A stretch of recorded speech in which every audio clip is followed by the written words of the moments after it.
नमस्कार दोस्तों, इस वीडियो को लाइक करें, हमारे चैनल को सब्सक्राइब करें, इस घंटी के आइकन को दबाएं और सेलेक्ट करें हमारे सभी वीडियो सबसे पहले देखने के लिए।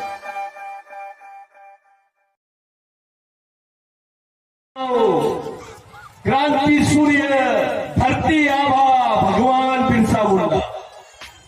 महात्मा गांधी ने बोला, अबे कितने लोग हैं, कितने लोगों के नाम है? तो लोगों ने बताया, गांधी जी ये तो एक ही का नाम है, एक ही आदमी है, यही महामानव है, यही क्रांति सूर्य है, यही धरती आभा है और यही भगवान बिरसा मुंडा है। यार एक आदमी का नाम और इतनी सारी पदवी। कितनी उम्र का था?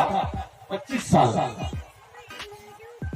फिर गांधी जी ने पूछा, ये चाहता क्या था? बिरसा मुंडा क्या चाहता था? लोगों से पूछा, क्योंकि वो शहीद देखे। तो गांधी जी ने बोला, भैया इनकी क्या क्या चाहते थे, ये क्या इच्छा थी इनकी, क्या लड़ाई थी? तो लोगों ने बताया कि बिरसा मुंडा का आंदोलन था, हमारे गांव में हमारा राज, हमारे जल जमीन जंगल पे हमारा राज। गोंडी में बोलते हैं मावा नाते मावा राज। गांधी जी को लगा कि इस आंदोलन की तो पूरे देश को जरूरत है। तब जाके असहयोग आंदोलन की बात गांधी जी ने किया, टाई कोट उतार दिया, लंगोटी पहना और पूरे देश में गया। अब हमारा सवाल है कि जिस गांधी जी ने बिरसा मुंडा से प्रेरणा लिया, अगर गांधी जी इस देश के राष्ट्रपिता है तो बिरसा मुंडा तो आजा होना चाहिए, क्योंकि वो आदिवासी है। उसके बारे में कोई कुछ नहीं बोलेगा। तेंदुलकर, पेंडुलकर सबके नाम आते, इन्होंने कुछ भी नहीं किए तो भारत रत्न, लेकिन आज तक के ना मांझी को मिला भारत रत्न, ना बिरसा मुंडा को मिला, ना टंटेभील को मिला, ना रेगा कोरकू को मिला, किसी भी आदिवासी आदमी को भारत रत्न नहीं मिला। और हमको भारत रत्न होना भी नहीं। अबे तुम कौन होते हो देने वाले? देश हमारा है, हम देश के मालिक हैं, तुम तो नागरिक हो। यही आंदोलन था। ये जो मध्य प्रदेश स्टेट लिखा हुआ है, ये जो सेना दिख रही है ना, इसका मेन आंदोलन यही था कि सरकार, बिरसा मुंडा ने क्या बोला, सरकार देश की चालक है, आदिवासी देश का मालक है। यही आंदोलन रेगा कोरकू का था, यही आंदोलन टंटेभील का था, यही आंदोलन बाबूराव शेरमाने का था, यही आंदोलन बिरसा मुंडा का था, यही आंदोलन तिलका मांझी का था। हम भूल गए, समझता ही नहीं आदिवासी है क्या, गाड़ी कचरा समझते। हमारी माँ बहन जब रास्ते से जाती है तो बोलते हैं ये आदिवासी महिला जा रहे हैं, इसके साथ बलात्कार कर दे, क्योंकि इसके समाज में संगठन नहीं है, गांडू है उसके लोग, ये समाज के लोग लड़ नहीं सकते हैं, इसके साथ कुछ भी कर दे। पूरे मध्य प्रदेश में सबसे ज्यादा गड्ढा खोदने वाली महिलाएं मध्य प्रदेश के बैतूल जिले में। बुरा नहीं मानना, अपने बड़े गांडू नेता लोग जो है खूब प्रचार करते हैं, समाज के नाम पे बात करते हैं, हमारी मां बहनों को नंगा करते हैं, नंगा करके उसके साथ बलात्कार होता है, उसको मार दिया जाता है, उसकी लाशें भी नहीं मिलती है, कोई एफआईआर दर्ज नहीं होता। 13-13 साल की लड़कियां, आदिवासी लड़कियां बंदूक पकड़ के नक्सलवादी बन रही है। 13-13 साल की। कोई मुस्लिम समाज की लड़की बंदूक नहीं पकड़ती, कोई ब्राह्मण समाज की लड़की बंदूक नहीं पकड़ी, कोई ठाकुर समाज की लड़की बंदूक नहीं पकड़ी। आदिवासी लड़कियां 13-13 साल की बंदूक पकड़ के लड़ रही है, उनको नक्सलवादी बोलते हैं। वो क्यों लड़ रही है?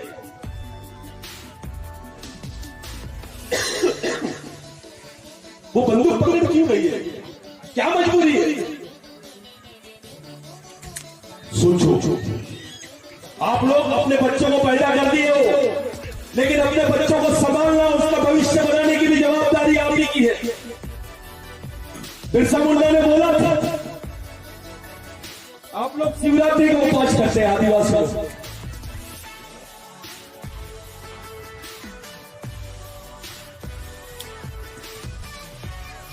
बिरसा मुंडा ने बोला ये उपवास करने से कुछ नहीं होगा।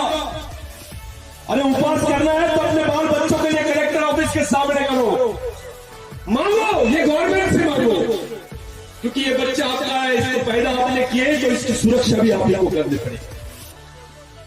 कैसा लगेगा जब आपके बच्चे को उठाएंगे, ये बच्चे को ऐसा उठा लिया और इसकी किडनी निकालेंगे, इसकी आंखें निकाल लेंगे, इसको मार देंगे, गायब कर देंगे, उसका एफआईआर भी नहीं लिखेंगे, कैसा लगेगा आपको? आपके बच्चों के साथ भी होने वाला है, क्योंकि आदिवासियों को इन्होंने पर्याय मानव बोल रहा है। किसी बड़े आदमी के बच्चे को अगर हाथ होना तो आदिवासी बच्चे को बुरा निकाल लेंगे, किसी बड़े आदमी को जमीन होना तो आदिवासी की जमीन छीन लेंगे, किसी को किडनी होना तो आदिवासी की ले लेंगे। तब क्या करोगे तुम? ये आरपी पार्टी के चक्कर में पहले समाज का संगठन होना चाहिए, तैयार होना चाहिए फ्रेंड। तुमको मालूम होना चाहिए तुम्हारा दुश्मन कौन है, दोस्त कौन है। तुमको ये मालूम होना चाहिए कि अपन जिंदा कैसे रहेंगे, अपनी आने वाली पीढ़ी जिंदा कैसे रहेगी। लोग पूछते हैं बिरसा मुंडा ने क्या किया 1898 में, सेकेंड वर्ल्ड वॉर में जितने लोग नहीं मरे थे उतने बिरसा मुंडा के संघर्ष में लोग मरे,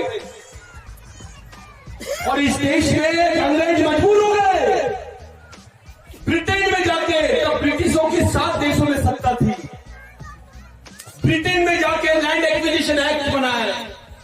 लैंड एक्विजिशन एक्ट का मतलब है भूमि संपादन अधिनियम, जिसमें लिखा हुआ था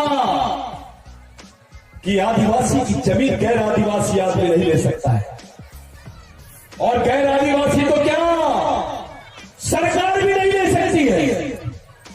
यानी सरकार को भी किराए का बताया गया था। ये अधिकार बिरसा मुंडा के आंदोलन से सामने आए। अगर ये कानून नहीं होता ना तो तुम्हारे पास 2 एकड़ 3 एकड़ 5 एकड़ 2 एकड़ 10 एकड़ ये जमीनें नहीं होती, बदन पे कपड़े नहीं होते, इस देश में तुमको कोई पहचानता नहीं। ये बिरसा मुंडा का आंदोलन था, जिसकी वजह से आप आज वो जमीन को जोत रहे हो, अपने बच्चों को रोटी खिला रहे हो। ये बिरसा मुंडा का आंदोलन था। मैं तुमसे पूछता हूं, कौन से भगवान ने आदिवासियों को जमीन दिया बताइए? कौन से राजा ने दिया? अबे राजाओं ने तो शंकराचार्य को जमीन दी, लेकिन आदिवासियों को नहीं दी। बुरा नहीं मानना राजमाता, कुछ राजाओं को छोड़कर, कुछ राजाओं को छोड़कर, लेकिन आधे से ज्यादा सरदार जो थे सरदार ही करता रहे। एक भी राजा ने अपने समाज को जमीन नहीं दिया। पूरे वो शंकराचार्य को जमीन दी है, आबा बाबा, रामदेव बाबा, कामदेव बाबा, फलाना बाबा, ये धाम वो मठ। अबे आदिवासियों का क्या है? राजा आदिवासियों का जमीन दूसरे को देता है। वारे वाह, ये हमारे राजा हो नहीं सकते। अगर राजा हमारा था तो मेरे समाज का बच्चा भूखा क्यों है? उसके बदन पे कपड़े क्यों नहीं है?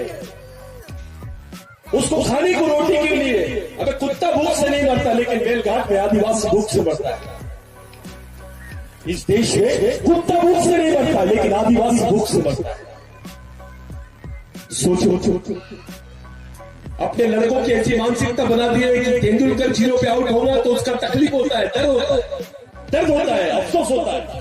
लेकिन तुम्हारी माँ बहनों को दंगा करके सड़क पे घुमाते हैं, उसका बलात्कार कर देते हैं तो दुख नहीं होता, लेकिन तेंदुलकर 0 पे आउट हुआ तो दुख होता है।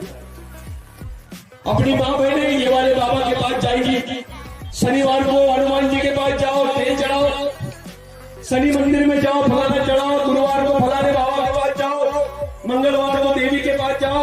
ये पूरे ब्राह्मणों ने सेट कर लिया कार्यक्रम। ऐसा लगता है कि भारत के ब्राह्मण भगवान से डायरेक्ट फोन पे बात करते हैं, लाइव बात करते हैं। बिरसा मुंडा ने बोला था, मैं ऐसे भगवान को नहीं मानता हूं तो ब्राह्मणों की मानता है। ऐसे भगवानों को ब्राह्मणों के घर का कुत्ता समझता हूं। ये बात बिरसा मुंडा ने बोली। बिरसा पे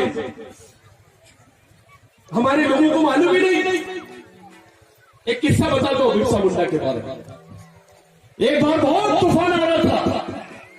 अब ये राम मंदिर वगैरह तो राजमाता अभी की बात है, जगन्नाथ का मंदिर बहुत फेमस था।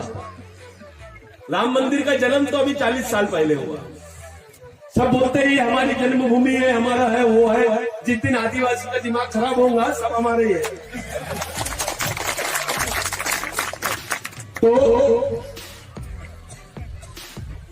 जगन्नाथ का मंदिर था, बहुत तूफान आ रहा था। इतना तूफान आ रहा था कि सब लोग अपने अपने घर में भाग रहे थे।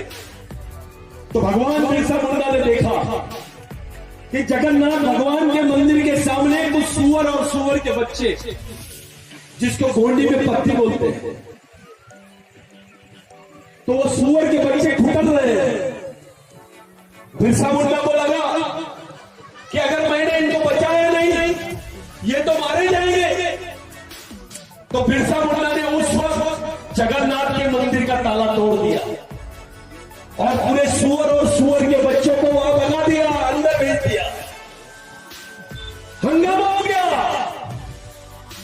सब लोग बोलने लगे कि बिरसा मुंडा ने तो भगवान को अपवित्र कर दिया। अरे सुअर घुसा दिया, गिटारा तू बिटारा सकता, अपवित्र कर दिया। दूसरे दिन सब लोगों ने बिरसा मुंडा को बुलाया। तुमने भगवान जगन्नाथ को अपवित्र किया, तुमको सजा मिलनी चाहिए। तो बिरसा मुंडा ने बोला ठीक है, मंजूर है, लेकिन मेरे को कुछ सवालों का जवाब देना। पंडित जी आए, सुबह सब लोग जमा हो गए और बिरसा मुंडा से सामने बोले कि तेरे को सजा मिलेगी, लेकिन बिरसा मुंडा ने बोला मेरे भी सवालों का जवाब दो। पहला सवाल किया बिरसा मुंडा ने, ये सूरज को किसने बनाया? तो पंडित जी बोला ऊपर वाले ने। फिर बिरसा मुंडा ने बोला ये झाड़ को किसने बनाया? तो पंडित जी बोला ऊपर वाले ने। फिर बिरसा मुंडा ने पूछा तेरे को किसने बनाया?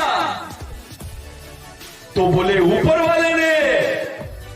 फिर बिरसा मुंडा ने पूछा ये सुअर को किसने बनाया? तो बोले ऊपर वाले ने।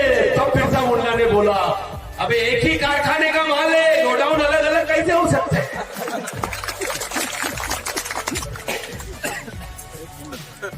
तब बिरसा मुंडा ने बोला कि दुनिया के सभी धर्म के लोग जिस जानवर को अछूत जानवर मानते हैं, आदिवासी संस्कृति में वो सुअर को नारायण देव बोलते हैं, उसको नारायण देव बोलते हैं। उस देव का भी स्थान आदिवासी संस्कृति में भगवान जैसा है। बिरसा मुंडा ने बोला कि जिस तुच्छ जानवर का स्थान आदिवासी संस्कृति में भगवान के जैसा है, तो इंसान का कितना बड़ा स्थान होगा। यही कारण था कि सुअर का मटन मालूम होने के बावजूद भी बुद्ध ने उसको इनकार नहीं किया। बुद्ध ने ले लिया उसको, क्योंकि बुद्ध भी पेट का पेट नारायण पेट को मानता था, क्योंकि बुद्ध के गुरु का नाम अलार कलाम था। अब सवाल खड़ा हो गया कि बिरसा मुंडा भी कपड़े नहीं पहना, आदिवासी भी कपड़े नहीं पहना है, और भोलेनाथ भी कपड़े नहीं पहने, उसको भी कपड़े नहीं पहनाए, उसको नंगा ही रखे। बाकी भगवानों को देखो तुम कैसे मुकुट लगाए, सोने के आभूषण पहने। क्या शंकर भगवान के पास पैसे नहीं थे? उसको कैसा नंगा रखे, उधर ले जाके बिठा दिए बर्फ के प्रदेश में, विभूति लगा दिए उसको, इतने ठंडी में बिठाए, इधर गंगा साफ भी लगा दिए, डमरू लगा दिए, ठंडी में तांडव नहीं करेगा क्या? यानी हमारा भगवान रहेगा तो नंगा और इनका भगवान रहेगा तो बिल्कुल सूट फूट में करेगा। तो जो हाल शंकर भगवान के किए वही हाल आदिवासियों के हो रहे। महादेव, देवादिदेव महादेव, यानी सबका देव, लेकिन उसको तीसरे नंबर का भगवान बना दिए। ब्रह्मा, विष्णु, महेश, पहले नंबर के प्लेयर को तीसरे नंबर का बना दिया। जब आदिवासी संस्कृति में था महादेव, तो महादेव था, कैप्टन था, लेकिन जैसे ही वो टीम ट्रांसफर कर लिया, हिंदू संस्कृति में चला गया, तीसरे नंबर का प्लेयर बन गया। तो जो समाज से जाएगा वो तीसरे नंबर का बनेगा, और जो समाज में रहेगा वो पहले नंबर का रहेगा। भाइयों, पढ़ा लिखा आदमी, बिरसा मुंडा ने बोला कि समाज का पढ़ा लिखा कर्मचारी, पैसे कमाने वाला, ईमानदार, समझदार आदमी ये समाज का भगवान है। आज क्या अवस्था है अपने समाज की कि जो समाज का हेडमैन है, जिसको प्रमुख मैन बोलते हैं अपन, जो हेडमैन है वो टैडमैन हो गया है। बिरसा मुंडा ने बोला समाज का पालक यानी guardian, T for guardian, O for owner और T for driver, G O D god, समाज का चालक, पालक और मालक यानी समाज का भगवान, जीओडी गॉड। लेकिन उल्टा हो गया, ये जीओडी गॉड नहीं हुआ, ये डीओजी डॉग हो गया। जो भगवान बनना था समाज का, वो कुत्ता बन गया दूसरे का। अब आपका नेता आपका नहीं सुनता, आपका अधिकारी आपकी नहीं सुनता, आपका कर्मचारी आपकी नहीं सुनता, वो पांडे की नहीं सुनता है, तिवारी की नहीं सुनता है, किसी और नेताजी की सुनता है, आपकी नहीं सुनता। भाई आपकी क्यों नहीं सुनता? क्योंकि उसको मालूम है समाज नाम की कोई चीज ही नहीं है, डर ही नहीं है उसको समाज का। अबे समाज का आरक्षण लिया करके अधिकारी बना, समाज का आरक्षण मिला करके विधायक बना, सांसद बना, मिनिस्टर बना, टीचर बना, हेडमास्टर बना, कलेक्टर बना, और समाज से गद्दारी, ये बहुत खतरनाक बात है। ये सामाजिक गद्दारी सबसे खतरनाक है। आपको समाज की आंतरिक समस्या के बारे में सोचना पड़ेगा। बिरसा मुंडा ने बोला था कि जिस समाज की सामाजिक समस्या नहीं होती है उस समाज की कोई समस्या नहीं होती है, और जिस समाज की सामाजिक समस्या होती है उसकी समस्या ही समस्या होती है। आपकी सामाजिक समस्या यह है कि आपके समाज के पास विजन नहीं है, आपकी सामाजिक समस्या यह है कि आप बटे हुए हैं, आपकी सामाजिक समस्या यह है कि आपका आदमी सोचना बंद कर दिया है। बिरसा मुंडा ने बोला था दारू पीने वाले में और मरे हुए आदमी में कोई फर्क नहीं है। जो नशे में रहता है वो भी कुछ नहीं कर सकता, जो मरा हुआ है वो भी कुछ नहीं कर सकता। आप लोगों के लिए आज चुनौती है। आज हमारे बच्चों को काम नहीं मिलेगा, गड्ढे खोदने के भी काम नहीं मिलेंगे। ये ऐसा प्रकल्प लेके आए, ज्यादा भरोसा नहीं कर सकते हैं। कोई भी गवर्नमेंट रहे आदिवासियों के खिलाफ में जाती है। विधायक साहब थोड़ा सतर्क हो जाना, डरने का नहीं, इधर या उधर आप लोगों ने लड़ना है। इस प्रकल्प को किसी भी हाल में रोकना पड़ेगा। इस मीटिंग का मेन अर्थ तभी निकलेगा। आप नहीं, आपके पीछे पूरा संगठन है। ये गवर्नमेंट किसी और ने नहीं लाया, आदिवासियों ने लाया है, हम लोगों ने लाया है। इसके पहले की सरकार में भाजपा की 32 सीटें थी और कांग्रेस की 11। पिछले 1 साल से मेहनत कर रहे हर जगह, उल्टा हो गया। 32 कांग्रेस की हो गई और बीजेपी की 11। ये भी 11 बच गए, नहीं तो ये भी विकेट ले लेते हैं वोट। लेकिन अपने लोग थोड़ा ज्यादा समझदार थे। अपने लोगों के आंख में इलेक्शन के 4 दिन पहले ही आता बिरसा मुंडा। अब धीरे धीरे आदिवासी समाज का आदमी समझ रहा है। पूरे देश में सबसे ज्यादा जनसंख्या मध्य प्रदेश में आदिवासियों की है, और हम चाहते हैं कि पूरे देश के आदिवासियों का आंदोलन भी मध्य प्रदेश से शुरू हो। पूरे देश के लोग, मध्य प्रदेश के आदिवासी को कुछ होता है तो झारखंड का आदिवासी, महाराष्ट्र का आदिवासी, छत्तीसगढ़ का आदिवासी ने चिल्लाना चाहिए। अमेरिका के भी आदिवासी ने बोलना चाहिए, पाकिस्तान के भी आदिवासी ने बोलना चाहिए। मैं गर्व के साथ बताता हूं कि आज से 22 साल पहले इस मिशन को शुरू किए थे। मैं आपको देखने के लिए तरस गया था राजमाता जी। मेरे को लगा था कि हमारी राजमाता बिल्कुल मुकुट उकुट लगा के हमारे लोग, मेरे को तो लगा है मेरी मां जैसी है, ओरिजिनल माता है ये, डुप्लीकेट माता नहीं है। नहीं तो बहुत सारी माता है दर्जन पर घूम रही है, हमारी माता डुप्लीकेट नहीं है। खुशी हुई उनके लिए तालियां बजाओ। हम लोगों को एक प्लानिंग करनी पड़ी कि इस समाज को ले जाया कैसा जाए, पूरे देश के आदिवासी एक जगह कैसे आएंगे, संयुक्त राष्ट्र संघ में आदिवासियों की बात कैसे होगी, हमारी बात वहां पे कौन करेगा। साथियों, अभी राष्ट्रीय संविधान नहीं, अंतरराष्ट्रीय संविधान के भी बारे में सोचना पड़ेगा, उनको इंटरनेशनल कॉन्स्टिट्यूशन के बारे में भी सोचना पड़ेगा। यहाँ ₹1 चावल का बढ़ता है तो ये लोग WTO से पूछते हैं।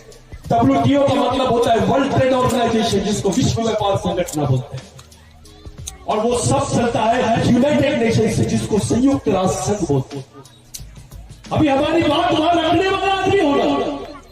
अरे आज तो गोंड भी गोंडी नहीं बोलता है। अभी गवर्नमेंट ने बोली, एक है इनका महाराज श्री श्री श्री श्री रविशंकर, इतने बार श्री लगा दिए, और हमारी माता जी के सामने एक भी बार श्रीमती नहीं लगा। इनका है तो श्री श्री, और हमारा है तो कुछ भी नहीं। तो उसने बोला, और आरएसएस के लोगों ने यह षड्यंत्र किया कि जितने ग्रंथ है, रामायण है, महाभारत है, ये जो ग्रंथ है इनकी भाषा क्या है, संस्कृत है, और संस्कृत भाषा है तो उनका कहना है ये पुरातन ग्रंथ है और संस्कृत भाषा है, तो संस्कृत इस देश की पहली भाषा है। यूनाइटेड नेशंस में बोला, ये बहुत सिंसियर क्वेश्चन है। मैंने इस पे एक थीसिस बनाई और यूनाइटेड नेशंस को भेजे अपने लड़के। अभी अफ्रीका में, कुछ लड़के अमेरिका में काम कर रहे हैं, आ रहे हैं, तैयार हो रहे हैं, धीरे धीरे आ रहा है आदिवासी। तो अगर संस्कृत इस देश की पहली भाषा है तो आदिवासी इस देश का पहला आदमी हो सकता है क्या? फिर गोंडी का क्या हुआ, कोरकू का क्या हुआ, भील का क्या हुआ, मुंडा का क्या हुआ? ये षड्यंत्र है। तो हमको अपनी भाषा के बारे में भी सोचना पड़ेगा, देखना पड़ेगा, सोचना पड़ेगा, हर एक चीज से सोचना पड़ेगा। हमारी लड़ाई किसी से नहीं है।